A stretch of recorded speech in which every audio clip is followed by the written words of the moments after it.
Hello नमस्कार to all nursing officers. आप सभी का स्वागत है नर्स प्रो गुरुजी चैनल में। मैं हूं निर्मल सिंह और आज का अपना पार्ट 4 रहने वाला है इमरजेंसी केस डायलिसिस, जिसमें अपन पढ़ने वाले हैं इसमें इमरजेंसी केसेस के बारे में ना, कि डायलिसिस करने के दौरान आपको कौन कौन से इमरजेंसी केसेस का सामना करना पड़ सकता है। इसका थ्योरी में लेके आई हूँ आप सभी के सामने, जो not set prelims and very very important mains के लिए रहने वाला है। यहाँ से एमसीक्यू मेंस के अंदर बनने वाला है और कॉम्प्लिकेशन का भी मेंस के अंदर बनता है यहाँ से एमसीक्यू। ठीक है, तो आपको क्लास को कंटिन्यू करते हुए अंत तक जरूर देखिएगा और अपने दोस्तों के साथ जरूर शेयर कीजिएगा कि निर्मल सर है जो बहुत ही धमाकेदार अच्छे ढंग से क्लास लेके आ रहे हैं वन बाय वन टॉपिक के ऊपर। ठीक है, और कंटिन्यू मैं भी आपके लिए 10 से 12 घंटे कंटिन्यू मेहनत करूंगा, तो आप भी मेरे लिए 10 से 12 घंटे कंटिन्यू पढ़ाई करते जाइए और आपको एक दिन जरूर सफलता मिलेगी और आप एक अच्छे नर्सिंग ऑफिसर की कुर्सी पे जरूर बैठ पाओगे। तो चलो कंटिन्यू करते।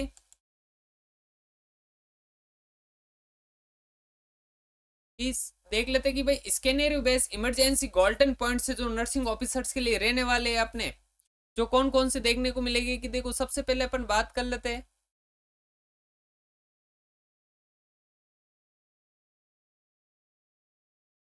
कि जो एक ही होता है एक्यूट किडनी इंजरी पेशेंट है, ठीक है ना, जिसके अंदर अपन को पोटेशियम लेवल का लेवल बड़ा ही देखने को मिलेगा, जिसके कारण टेल टी वेव देखने को मिलेगी, जो आपको मैंने पार्ट फर्स्ट के अंदर बेसिक्स रूप में बताया था, जिसके अंदर आपको क्या करना होगा कि मेडिकली थेरेपी है, जैसे कि भाई डायरेटिक हो गया या फिर कैल्शियम ग्लूकोनेट हो गया, इनसे ट्रीटमेंट नहीं हो पा रहा है तो आपको सीवियर वाली कंडीशन हो गई, ठीक है ना, राइजिंग लेवल पोटेशियम लेवल बढ़ गया है, जिसके अंदर आपको क्या करना होगा कि भाई अनरिस्पॉन्सिव हो जाएगा मेडिकल थेरेपी से, जिसके अंदर आपको डायलिसिस करवाना ही पड़ेगा। यानी मैं कह सकता हूँ कि भाई सीवियर कंडीशन के अंदर आपको डायलिसिस का ही लास्ट उपयोग करना पड़ेगा। ठीक है,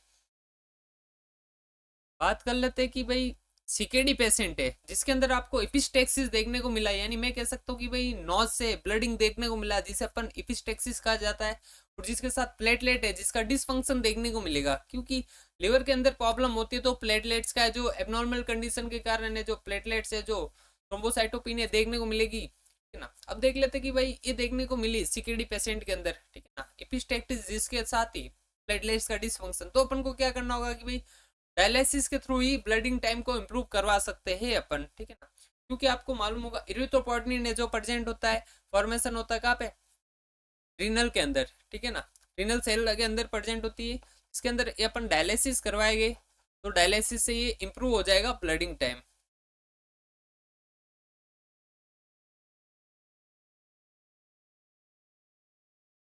ये ध्यान रखना आप, ठीक है।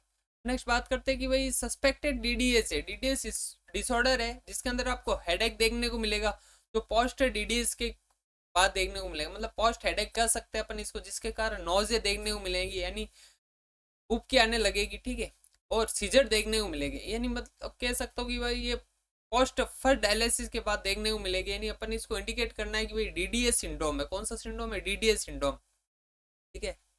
नेक्स्ट बात कर लेते हैं कि भाई सीवियर पल्मोनरी इडिमा देखने को मिली, ठीक है ना, अगर अपन को डायरेटिक दे दी, ठीक है, उसके बाद में भी अगर इडिमा है जो कम नहीं हो रही है पल्मोनरी इडिमा, जिसके कारण अपन को क्या करवाना होगा, नेक्स्ट प्रायोरिटी रोल है जो अपना रहने वाला है कि इमीडिएटली आपको हीमोडायलिसिस करवाना होगा। देखो 4 टाइप की डायलिसिस मैंने आपको बताई थी, चारों ऑप्शन दे दी जाए तो आपको हीमोडायलिसिस को ही चॉइस करना है, ठीक है नर्सिंग ऑफिसर्स, क्योंकि देखो हीमोडायलिसिस है जो मैंने आपको बताया था कि भाई ये मोस्ट कॉमनली यूज की जाती है वर्ल्ड वाइड के अंदर, और जिसके साथ अगर अपन बात कर ले कि भाई पेट्रोनियल डायलिसिस की, तो वो न्यूनेट के अंदर चिल्ड्रन के अंदर यूज की जाएगी, जिसके साथ डायबिटिक पेशेंट को उसके अंदर प्रीफर करेंगे पेरिटोनियल डायलिसिस, ठीक है, ये क्लियर।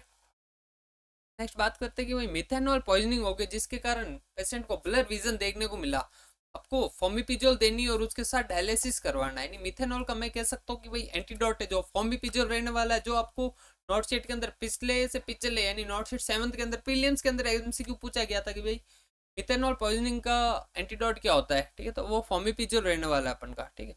अगर आइसोनाइजेट पॉइजनिंग है तो अगर आइसोनाइजेट को रिमूव करना है, ठीक है ना, तो मतलब किडनी के ऊपर लोड पड़ेगा तो उसके साथ ही आपको डायलिसिस करवाना होगा। अगर मैसिव रेब्डोमाइलिसिस देखने को मिले इसके साथ आपको पोटेशियम लेवल है जो 7 मिली पर लीटर से ज्यादा देखने को मिलेगा, तो आपको हीमोडायलिसिस को ही चॉइस करना होगा। यहाँ पे स्टार लगा देना आप।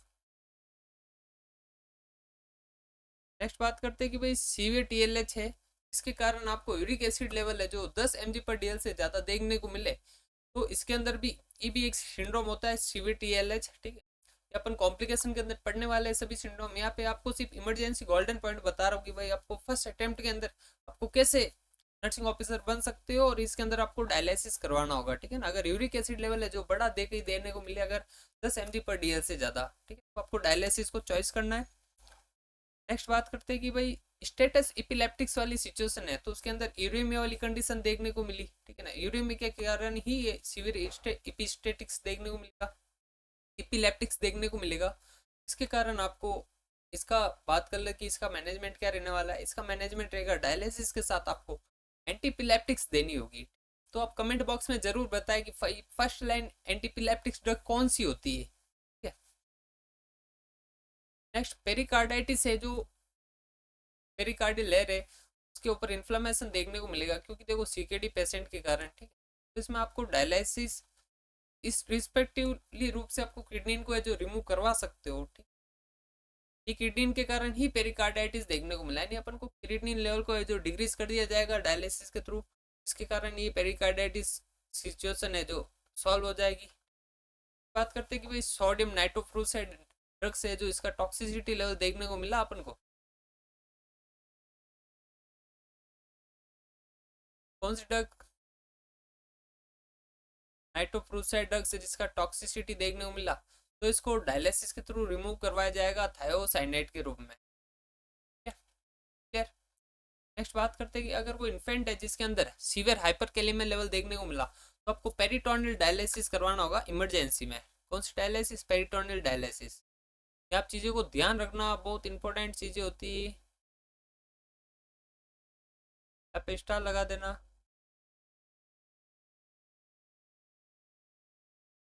क्लियर।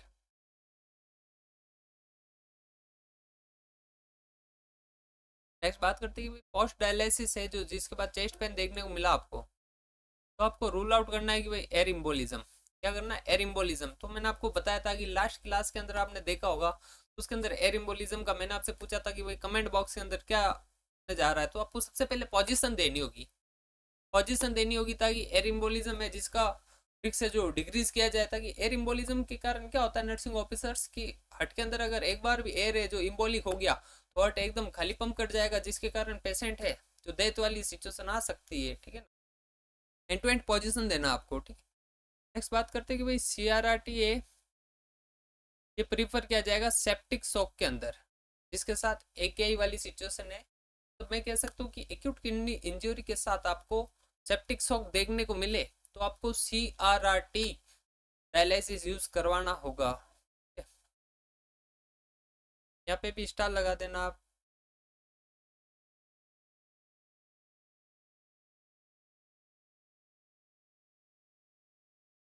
क्लियर। अब देखो डायलिसिस है जो स्टार्ट कब नहीं करना है मैं बता देता हूँ कि अगर एसिम्टोमेटिक CKD वाली कंडीशन है जिसके साथ ही पेशेंट को स्टेबल इलेक्ट्रोलाइट्स है, इम्बेलेंस वाली सिचुएशन क्रिएट नहीं हो रही है यहाँ पे, यानी एसिम्टोमेटिक CKD पेशेंट है उसमें आपको डायलिसिस स्टार्ट नहीं करना है, ठीक है। ये ध्यान रखना।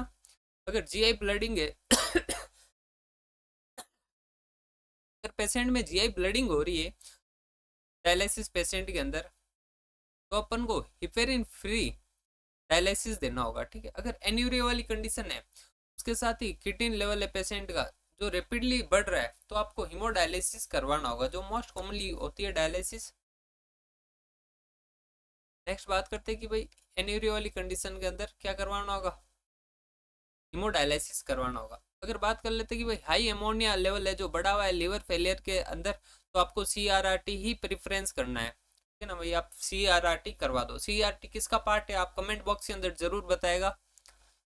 नेक्स्ट बता देता हूँ कि भाई पोस्ट केब्ज मतलब एक केब्ज सर्जरी होती है इसके बाद आपको AKI वाली सिचुएशन क्रिएट हो जाती है तो आपको मैंने बताया था कि डायलिसिस का चौथा पार्ट है SLED, ठीक है ना।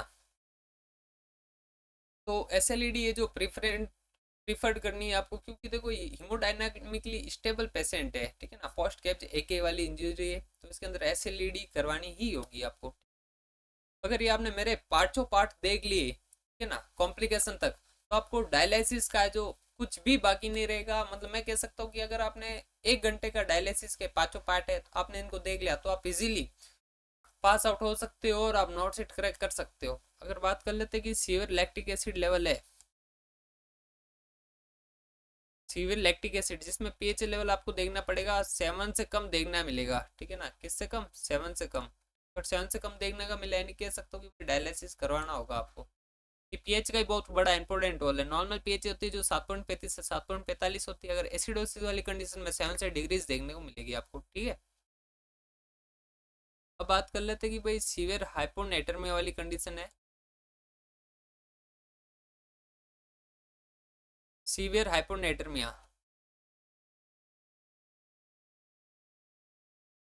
मतलब पोटेशियम लेवल है जो बहुत ही डिग्रीज है, 135 से डिग्रीज लेवल देखने को मिलेगा, जिसके कारण रिस्क है जो मोडायलिसिस करवाना होगा बढ़ जाएगा। इसके अंदर आपको लो सोडियम डाइलेसेट देना होगा। कौन सा? लो सोडियम डाइलेसेट, ठीक। आपको पोटेशियम की हाथी नहीं लगाना है, क्योंकि पोटेशियम को जीरो करके रखना है, जिसके साथ ही आपको लो सोडियम डाइलेसेट देना होगा। नेक्स्ट बात कर लेते हैं कि हार्ट फेलियर पेशेंट है, जिसके कारण साथ ही आपको सीकेडी पेशेंट आया हुआ है, तो मतलब एक पेशेंट के अंदर दोनों प्रॉब्लम देखने को मिले, हार्ट फेलियर और सीकेडी, तो आपको अल्ट्रा फिल्ट्रेशन करवाना होगा, वो हेल्पफुल रहेगा, ठीक है। अगर मैसिव फ्लूइड ओवरलोड देखने को मिले आपको, ठीक है ना, तो आपको आइसोलेटेड अल्ट्रा फिल्ट्रेशन ही करवाना होगा। नेक्स्ट बात कर लेता हूँ कि हाइपर मैग्नीशियमिया लेवल है जो 6 mg/dl से ज़्यादा देखने को मिले तो आपको हीमोडायलिसिस करवाना होगा, ठीक है। अगर 6 mg/dl से ज़्यादा देखने को मिलेगा आपको हाइपर फॉस्फेट मैग्नीशियम लेवल, तो आपको क्या करना होगा? हीमोडायलिसिस करवाना होगा। अगर सिम्टोमेटिकली हाइपर कैल्सीमिया लेवल है और वो किसी भी ट्रीटमेंट से जो रिस्पॉन्ड नहीं कर रहा है, तो आपको हीमोडायलिसिस करवा सकते हो या पेस्टा लगा सकते हो आप, क्योंकि यहाँ से एमसीक्यू बनेगा तो बनेगा, क्लियर। नेक्स्ट बात कर लेते हो कि वो डायलिसिस है जिसके अंदर आपको नीड्स रहती है अपने बारबिट्यूरेट ओवरडोज हो जाता है, जिसके लिए आपको किडनी लोड पड़ेगी, जिसके कारण आपको डायलिसिस की नीड पड़ सकती है यहाँ पे, ठीक है। ये मतलब ड्रग्स का भी साथ में बता देता हूँ, क्योंकि ड्रग्स से भी एमसीक्यू आते हैं, यानी पॉइजनिंग का भी आएगा। पॉइजनिंग वाला भी हमेशा एमसीक्यू एक देखने को मिलता है सेंट्रल गवर्नमेंट एग्जाम के अंदर, तो मैं चाहता हूँ कि भाई पॉइजनिंग का भी आपको करवाऊंगा टॉपिक अलग से, लेकिन ये टॉक्सिसिटी का है तो आपको यहाँ पे ड्रग का करवा देता हूँ, ठीक है।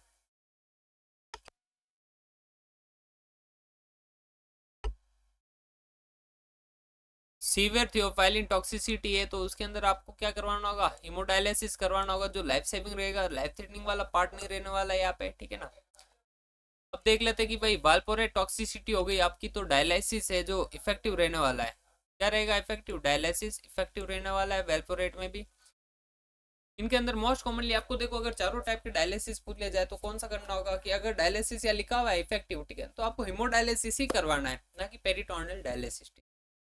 मोस्ट कॉमनली वो यूज की जाती है। तो मेटफॉर्मिन टॉक्सिसिटी में भी इमीडिएट डायलिसिस करवाना होगा, तो यहाँ पे भी हीमोडायलिसिस ही करवाना होगा।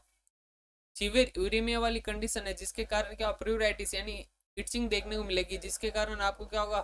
कंट्रोल करना होगा डायलिसिस के थ्रू, ठीक है ना। यूरेमिया वाली कंडीशन के अंदर भी डायलिसिस करवाना होगा आपको। नेक्स्ट कि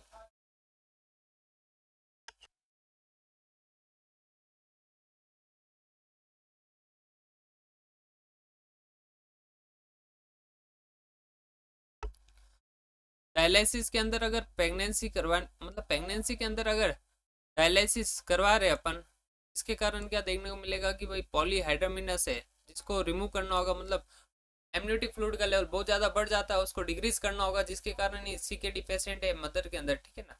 मैं कह सकता हूँ कि भाई अगर पॉलीहाइड्रोमिनस है अगर सीकेडी पेशेंट के अंदर, तो उसको प्रेगनेंसी के अंदर देखने को मिले तो ये अपन डायलिसिस के थ्रू करवा सकते हैं इस condition. Next, first sign of uremia encephalopathy देखने को मिलेगी, तो वो देखने को मिलेगा आपको। फर्स्ट साइन की बात कर लेता हूँ तो एस्टेरेक्सिस देखने को मिलेगी। क्या देखने को मिलेगी? एस्टेरेसिस, क्लियर।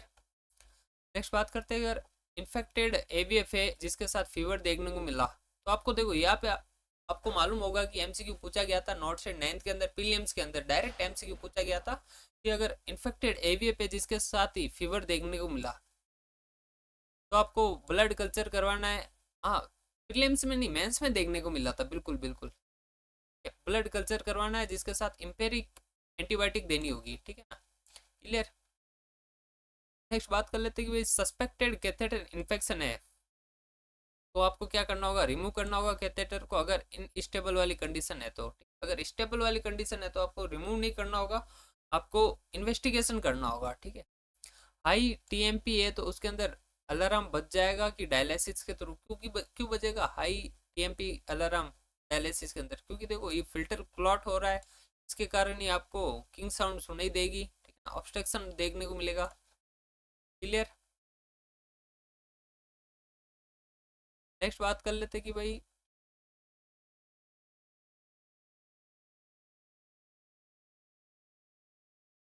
अगर लो ब्लड फ्लो अलार्म है जो देखने को मिलेगा, तो वो देखने को मिलेगा कि लाइन है जो ऑकल्सन देखने को मिलेगी, यानी ऑब्स्ट्रक्शन आएगी जिसके कारण लो ब्लड फ्लो अलार्म देखने को मिलेगा।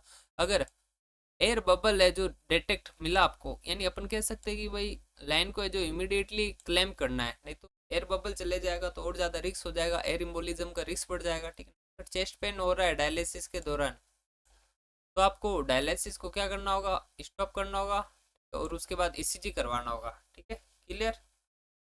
अब बात कर लेते कि भाई अगर मसल्स क्रैम्प हो रही है तो इसके अंदर भी आपको स्टॉप करवाना होगा, क्योंकि देखो मसल्स क्रैम्प हो रही है यानी मैं कह सकता हूँ आपको पोटेशियम लेवल का जो इम्बेलेंस देखने को मिलेगा यहाँ पे, जिसके कारण मसल्स क्रैम्प देखने को मिले, और ये रेपिड अल्ट्रा फिल्ट्रेशन के कारण देखने को मिलेगी, तो आपको इसे यहाँ पे भी स्टॉप करना होगा, ठीक।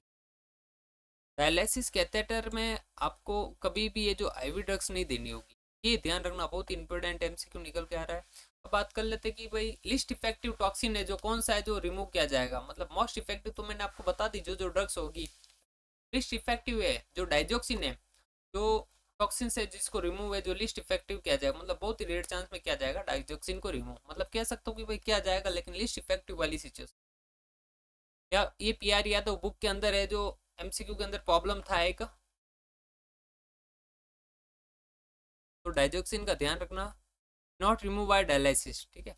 मोस्ट डायलाइजर टॉक्सिन से जो रहने वाला है मिथेनॉल, इथेनॉल ग्लाइकॉल, लिथियम, ये तीनों देखने को मिले। अगर लिस्ट इफेक्टिव मॉलिक्यूल की बात करें, मॉलिक्यूल की बात कर रहा हूँ ना कि टॉक्सिन्स की, तो रहने वाला है बिलीरुबिन, बिलीरुबिन होता है प्रोटीन बाउंड, ठीक है।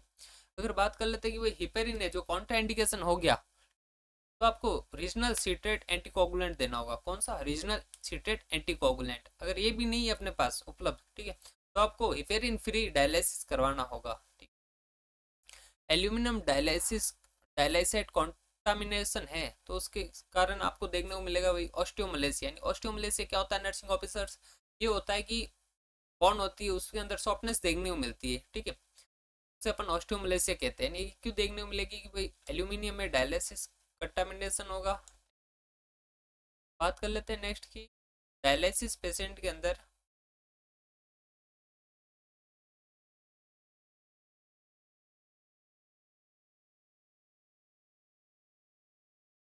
डायलिसिस पेशेंट के अंदर ईपीओ नीड होता है, क्यों ईपीओ क्या होता है ये आप नर्सिंग ऑफिसर कमेंट बॉक्स में जरूर बताएं।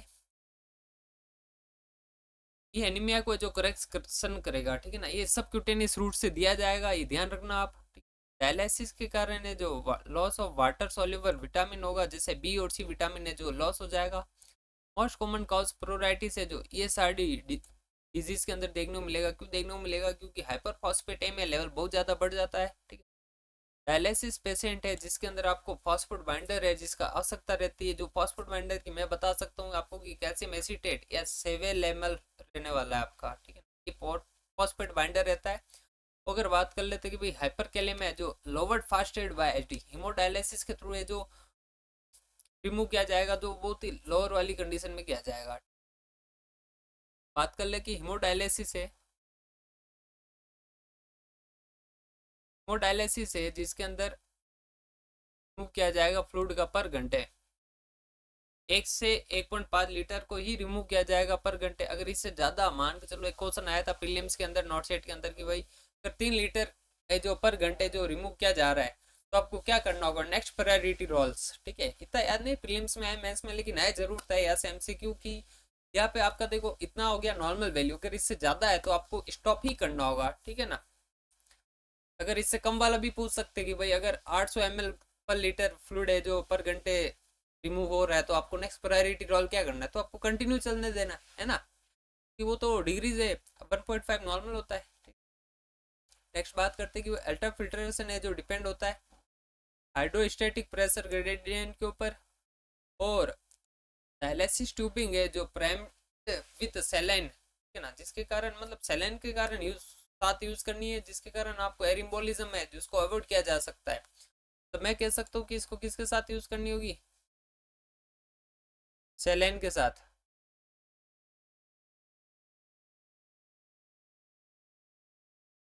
और जिसके कारण आपको एयर एम्बोलिज्म है इसको अवॉइड किया जा सकता है। अगर पोटेशियम लेवल है जो डायलिसिट के थ्रू 2 मिलीकर पर लीटर है कॉमनली यूज किया जाएगा, डायलिसिट के थ्रू ये देखना कि भाई 2 मिलीकर पर लीटर है जो कॉमनली यूज किया जाएगा। नॉर्मल लेवल तो इसका होता है अपने 3.5 से 5.1 5.2 मिलीकर पर लीटर होता है, ठीक है। नॉर्मली इसको 2 मिलीकर पर लीटर ही यूज किया जाएगा, ये ध्यान रखना। यहाँ पे स्टार लगा देना आप।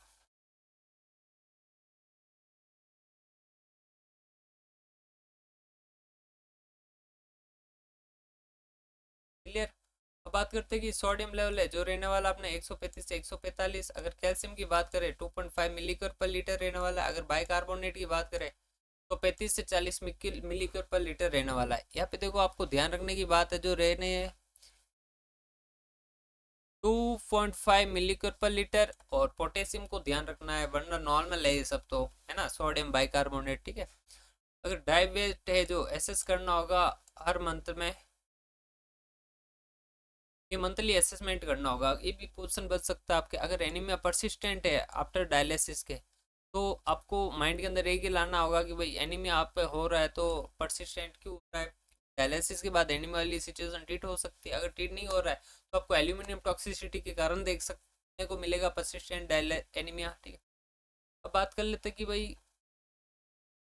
कार्बोपोर्टिन है जो प्रीफर्ड की जाएगी, क्यों प्रीफर्ड की जाएगी कि भाई हाफ लाइफ है जो लॉन्ग होती है इसके कारण, शॉर्ट हाफ लाइफ होती है तो डार्बोपोर्टिन यूज नहीं की जाती है। अगर आयरन रिक्वायरमेंट है जो इंक्रीज हो जाएगा डायलिसिस थेरेपी के दौरान।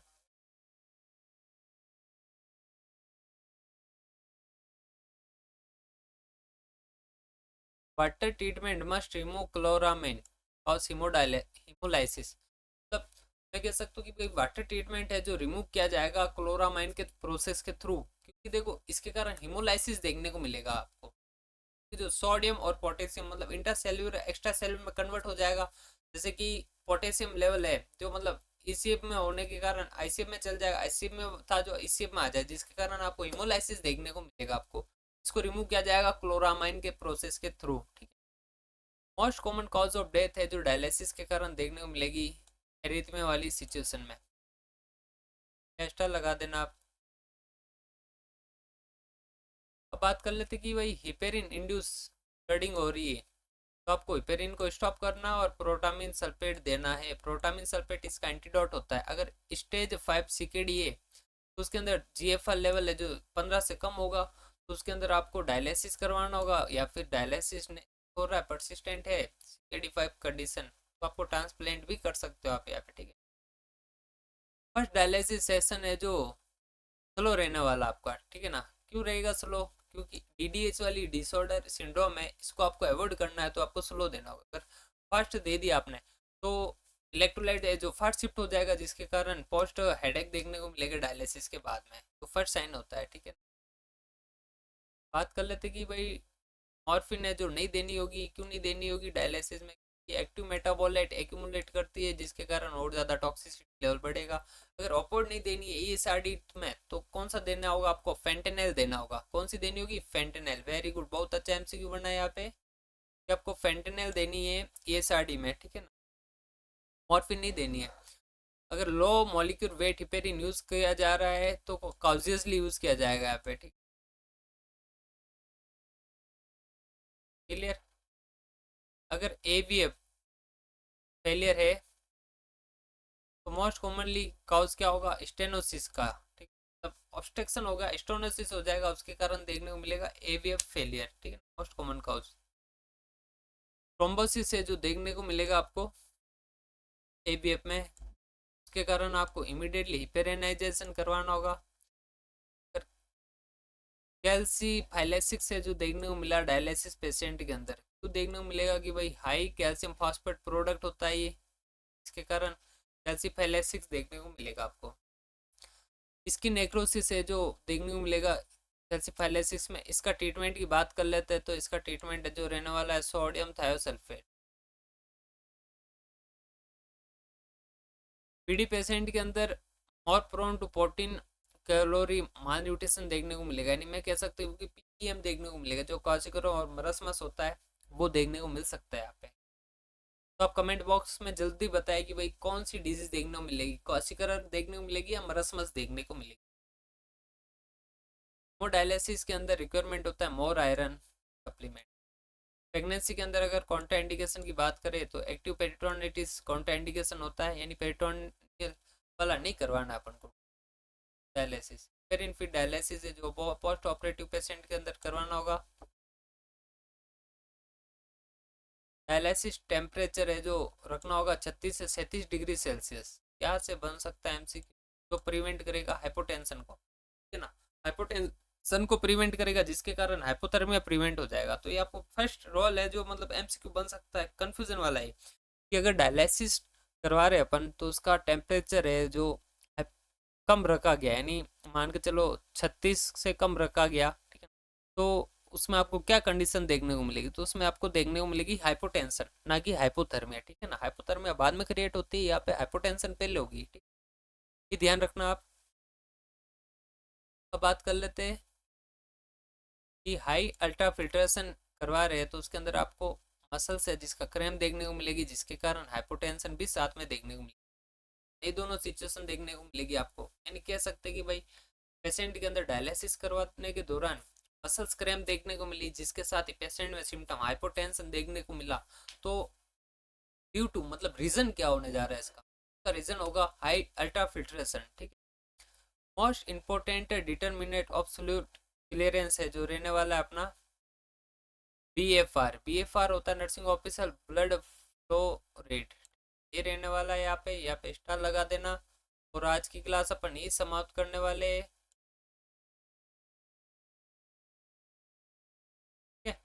आज की क्लास यही समाप्त करते हैं अपन नर्सिंग ऑफिसर्स, और नेक्स्ट क्लास अपनी रहने वाली है जो डायलिसिस कॉम्प्लिकेशन के ऊपर रहेगी, जो अपना बहुत बहुत बहुत इंपॉर्टेंट टॉपिक रहने वाला है नॉट सेट प्रीलिम्स 10th को देखते हुए, ठीक है ना। और जितनी भी अभी सेंटर गवर्नमेंट एग्जाम होने वाले हैं उनमें से देखने को मिल सकता है आपको ये। तो आप कंटिन्यू क्लास को सब्सक्राइब कीजिए, अपने दोस्तों के साथ जरूर शेयर कीजिए जो पढ़ाई करने के इच्छुक है और वो पढ़ नहीं पा रहे किसी ना किसी रीजन से। मेरे अकॉर्डिंग तो भाई मोस्ट कॉमन रीजन रहता है कि किस कारण नहीं पढ़ पाते, उन्होंने बीएससी नर्सिंग या जीएनएम कर ली है, उसके बाद नहीं पढ़ने का एक ही रीजन है कि भाई पावर ऑफ इनकम, इनकम नहीं उनके पास, बेरोजगार वाली सिचुएशन के अंदर वो फैमिली को परेशान भी नहीं कर सकते। भाई इतने रुपए का कोर्स आता है मार्केट के अंदर, मैं आपको फ्री ऑफ कोर्स देने जा रहा हूँ और आप एमसीक्यू बेट्स भी आपको ज्वाइन करना है। तो मेरे कॉन्टेक्ट नंबर है जो यहाँ पे लिखे हुए 9530230676, ये मेरे कॉन्टेक्ट नंबर है, आप इन पे मैसेज कर सकते हो मुझे व्हाट्सअप, ठीक है, अगर कोर्स परचेज करना है तो आपको, ठीक है। Thank for all nursing officers, आप कंटिन्यू शेयर कीजिए।